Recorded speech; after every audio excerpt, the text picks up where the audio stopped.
Hello students, welcome to Saraswat international academy. आज हम 10th standard maths के लिए chapter number 13 surface area and volumes का फोर्थ पार्ट देखने जा रहे हैं।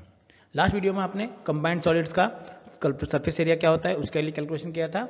आज की वीडियो में हम देखेंगे कंबाइंड सॉलिड्स का वॉल्यूम कैसे मिलाएंगे वो कैसे। जैसे हमने वहाँ पे दो डायग्राम का सरफेस एरिया को हम ज्वाइन करके बनाते थे टोटल सरफेस एरिया, वैसे यहाँ पे दोनों ऑब्जेक्ट का मुझे क्या करना होगा, वॉल्यूम ऐड करना होगा। तो देखते हैं, चलो जल्दी से।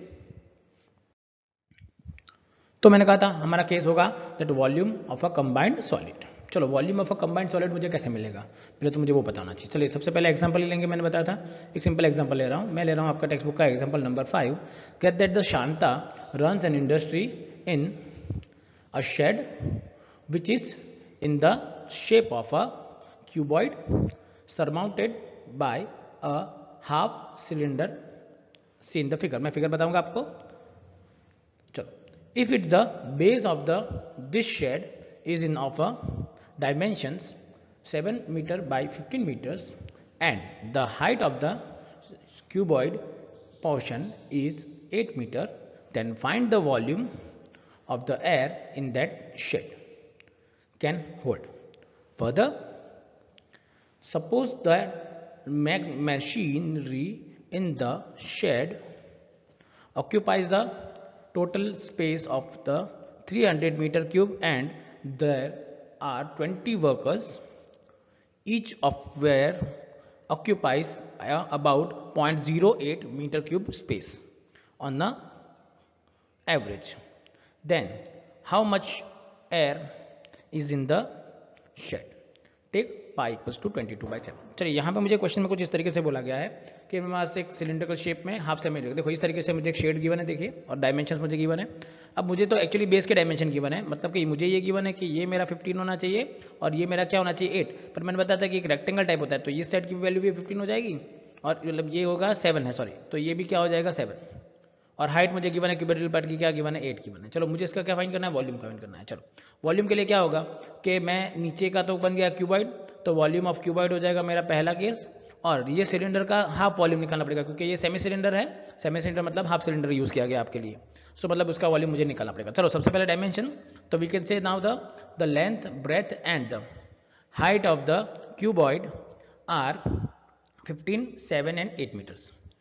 Also the diameter of the cylinder, half cylinder, is 7 and the height will become 15। ये देखो, ये जो मिलेगा अगर मैं सिलेंडर को वर्टिकली खड़ा कर दूंगा तो ये बन जाएगी, उसके लिए उस केस में हाइट बन जाएगी।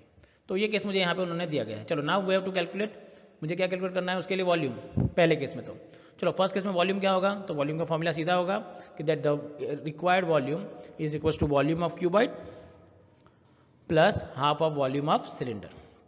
चलो वॉल्यूम ऑफ क्यूबॉइड तो आपके पास है ही, L into b into h, और हाफ ऑफ सिलेंडर आपके पास होगा half into pi r square h. तो मेरे पास हो जाएगा 15 into 7 into 8 plus half into 22/7 into 7/2 into 7/2 into 15।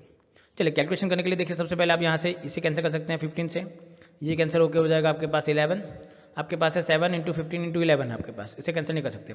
और यहाँ पे आपके पास है मल्टीप्लीकेशन में 8 इंटू 7। चलो तो पहले मैं करूंगा 8 इंटू 15 कर देता हूँ। देखो 15 इंटू 8 क्या होगा, 8 5 40, 4 कैरी फॉरवर्ड, 8 9 1 120, और उसे मल्टीप्लाई करना है 7 के साथ, तो 0 7 2 14, 1 कैरी फॉरवर्ड, 7 7 1 एंड 9 40, तो ये आंसर मिलेगा आपको 940। चलो प्लस मुझे इस वैल्यू को कैलकुलेट करना है, तो मुझे करना है पहले तो 77 इंटू 15 करना होगा मुझे पहले तो। चलो उसे करते तो पहले तो 0 7 7 आ जाएगा, 5 7 35, ऊपर आ जाएगा मेरे पास 3, 5 7 35, 36 37 एंड 38, तो ये हो जाएगा मेरे पास।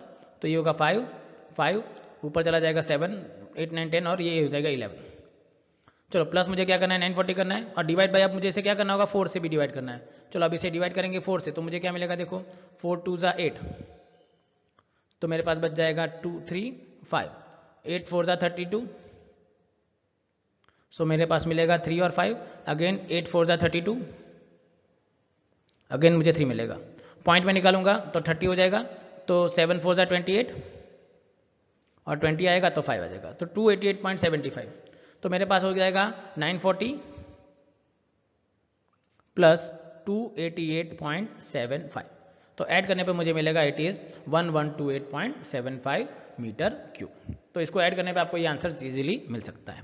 तो आ जाएगा आइडिया आपको क्या करना है। पर ये तो हो गया मेरा पहला केस। मुझे सेकेंडरी केस बोला गया है कि अगर मशीनरी 300 ऑक्यूपाई कर रही है और 20 वर्कर पर एवरेज 0.8 कर रहे हैं, तो अब कितनी एयर मेरे पास बाकी रहेगी। चलो उसके लिए देखिए कैलकुलेशन क्या करना है। सो मुझे पता है कि next is the total wall surface of machinery, वो क्या गिवन है आपको, it is given by 300 metres cube, ये गिवन है। और and the total wall space occupied the 20 workers will become 20 into 0.08 will become 1.6 meters cube. So now therefore the volume of air remaining when the machinery and workers are there, वो क्या हो जाएगा, total में से minus करेंगे। So I will get 1128.75 minus 300 into 1.60। चलो इसे simplify करने पे आपको आंसर क्या मिलेगा, देखो 1128 है मेरे पास, 1128.75 है। चलो 300 प्लस 6 बन रही, तो ये हो जाएगा 301.60 हो जाएगा इस तरीके से। चलो कैंसिल करेंगे तो ये 5, ये 1 हो जाएगा, 8 में से जाएगा तो ये 7 हो जाएगा, ये 2 एज इट इज, और 13 में से 11 जाएगा तो ये क्या हो जाएगा 8। सो मेरे पास आंसर आ जाएगा इट इज 827.15 मीटर क्यूब। तो एकदम सिंपल तरीका है जिसमें आप इस क्वेश्चन को इजीली सॉल्व कर पाओगे। तो आई होप आपको आइडिया आ जाएगा कि आप इसमें कैसे करोगे। चलिए आगे बढ़ते हैं नेक्स्ट क्वेश्चन की ओर। चलिए नेक्स्ट क्वेश्चन मुझे गिवन है एग्जांपल नंबर 6 में कि that a juice seller was serving his customers using a glass as the shown in the figure. The inner diameter of the cylindrical part glass was 5 centimeter, but bottom of the glass has a hemispherical raised portion which reduce the volume of glass or capacity of the glass.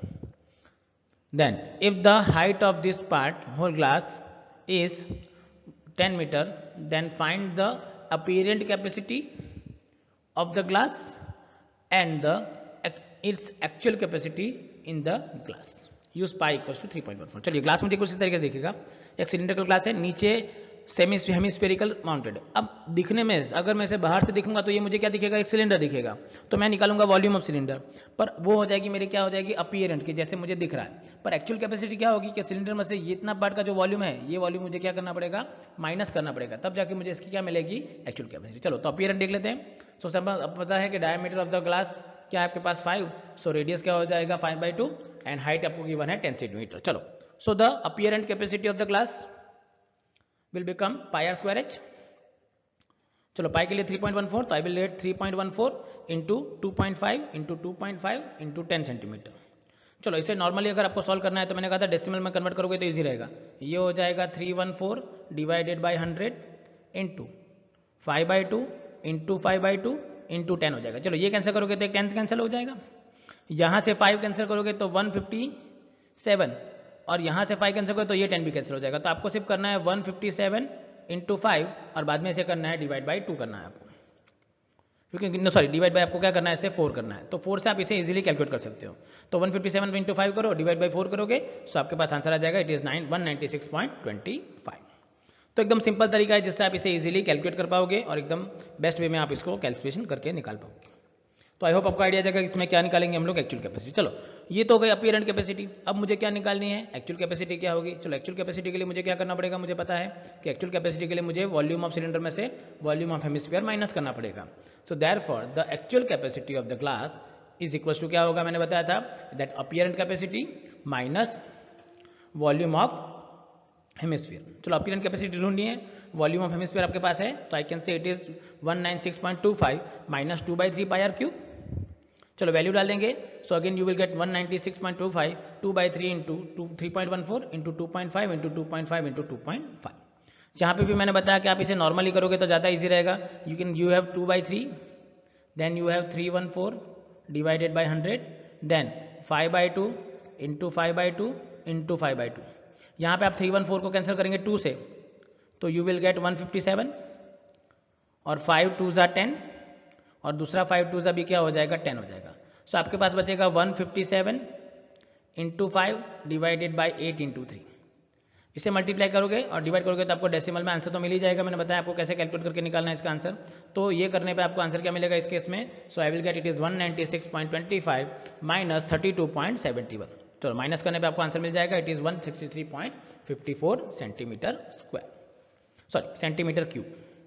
Actual capacity है तो यहाँ पे answer क्या आएगा? It is centimetre, यहाँ पे unit गलत है, यहाँ पे आपको करना है सेंटीमीटर क्यूब। तो इस तरीके से आप इसके लिए अपीरेंट कैपेसिटी और एक्चुअल कैपेसिटी कैलकुलेट कर सकते हो। तो आई होप आपको आइडिया जाएगा कि आपको इस चैप्टर में क्या करना है। चलिए अब जो नेक्स्ट एग्जांपल है, एग्जांपल नंबर 7, वो आपके सिलेबस में से रिड्यूस कर दिया गया है, तो उससे हम कैलकुलेट नहीं करेंगे। तो अब हम स्टार्ट करेंगे सीधी हमारी एक्सरसाइज। हमारी फर्स्ट एक्सरसाइज है वो 13.2, सेकेंड एक्सरसाइज 13.2 को स्टार्ट करेंगे। चलो तो स्टार्ट करते हैं। मैंने बताया था हम स्टार्ट करेंगे हमारी पहली exercise 13.1।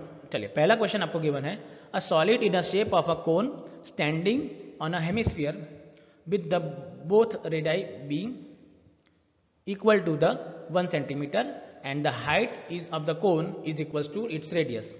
Find the volume of the solid in terms of pi. मतलब यहाँ पे मुझे पाई की वैल्यू नहीं रखनी है, बस मुझे यहाँ पे देखना है कि मेरे लिए आंसर क्या आने वाला है। चलो तो देखो क्या करना है इसके लिए। तो सबसे पहले मैं मेरा डायग्राम बना लूँगा। देखिए मुझे बोला गया था कोन स्टैंडिंग ऑन अ हेमिस्फीयर। चलो मुझे क्या बोला गया, ये है कोन की हाइट। यहाँ से यहाँ जो आपको मिलेगी वो क्या मिलेगी, आपको कोन की हाइट मिल जाएगी यहाँ से लेके यहाँ तक, ये वाली पार्ट, ये कौन की हाइट हो जाएगा। सपोज ये h ले देता हूँ, रेडियस तो दोनों का सेम है, तो यहाँ से आपको मिलेगा r। तो मुझे बोला गया h और r इक्वल है और इन सबकी वैल्यू क्या है, 1 है। चलो तो फॉर्मूला क्या होगा, formula that for volume of the toy और सॉलिड इज इक्वल टू क्या होगा, volume of hemisphere plus volume of cone. चलो वॉल्यूम ऑफ हेमिस्फीयर का फॉर्मूला आपके पास है, तो इसके लिए होगा 2 pi into 1 cube plus 1/3 into पाई 1 स्क्वायर इंटू 1 स्क्वायर। तो इसका आंसर आपको मिलेगा पाई। अभी एक्चुअली ये क्या मैंने फॉर्मूला लगा दिया डायरेक्टली यहाँ पे। फॉर्मूला क्या था, 2/3 into pi r cube plus 1/3 into pi r square h. अब यहाँ पे होता क्या है, पाई आर की वैल्यू तो 1 है, तो आर और एच की वैल्यू 1 है, तो मैंने 1 डाल दी, तो मुझे मिलेगा 2/3 पाई प्लस 1/3 पाई। तो 2 प्लस 1/3 हो जाएगा 3/3 पाई। तो 3 कैंसिल होने के आपको बाद आंसर क्या मिलेगा, it is pi centimetre cube. तो इस तरीके से आप इसे कैलकुलेट करके आंसर निकाल पाओगे। तो एकदम ईजी तरीका है जिससे आपको ये टाइप के क्वेश्चन के आंसर मिल जाएंगे। समझ में आगे कैसे करेंगे। चलिए आगे बढ़ते हैं सेकंड क्वेश्चन की ओर। जो सेकंड क्वेश्चन गिवन एक्सरसाइज का उसके लिए बात कर लेते हैं।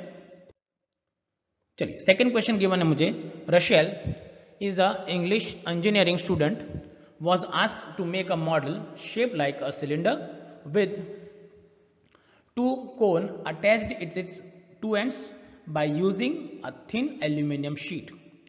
The diameter of the cone or model 3 centimeter and its length 12 centimeter.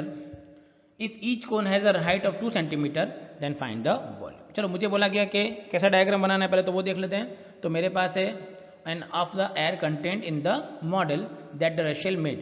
Assume that the outer and the inner dimensions are of the model to be nearly the same.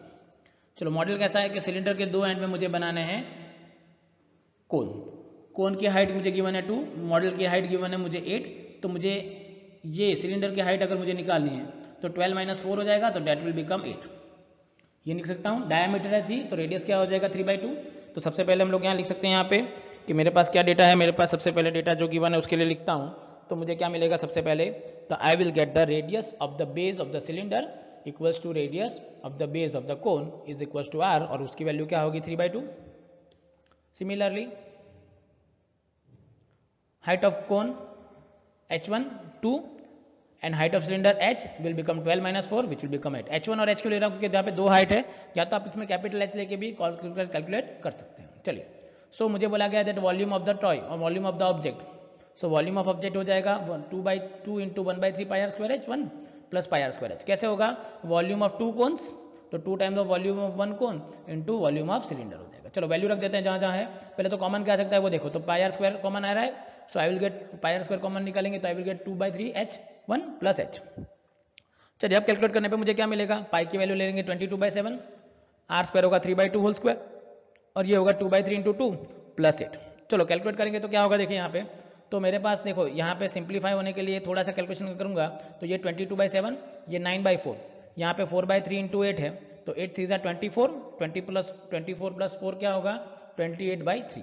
तो therefore मुझे मिलेगा यहाँ पे 22/7 इंटू 9/4 इंटू 28/3। चलो calculation करते हैं, तो 7 4 28 हो जाएगा डायरेक्टली। और 9 3 क्या हो जाएगा 3। सो 22 इंटू 3 हो गया। तो यहाँ पे देखने को मुझे मिलेगा कि मेरा आंसर क्या होगा 66 सेंटीमीटर स्क्वायर। तो इस तरीके से मैं यहाँ पे कैलकुलेशन करके आंसर इजीली कैलकुलेट कर सकता हूँ। तो आई होप आपका आइडिया हो जाएगा कि हम किस तरीके से इस टाइप के क्वेश्चन को सॉल्व कर सकते हैं। तो आज की वीडियो में बस हम इतना ही करेंगे। नेक्स्ट वीडियो में इसके रिमेनिंग 6 क्वेश्चंस हैं, उसके बाद ये एक्सरसाइज और ये आपका सिलेबस इसी के साथ कंप्लीट करेंगे। So thank you very much for watching this video.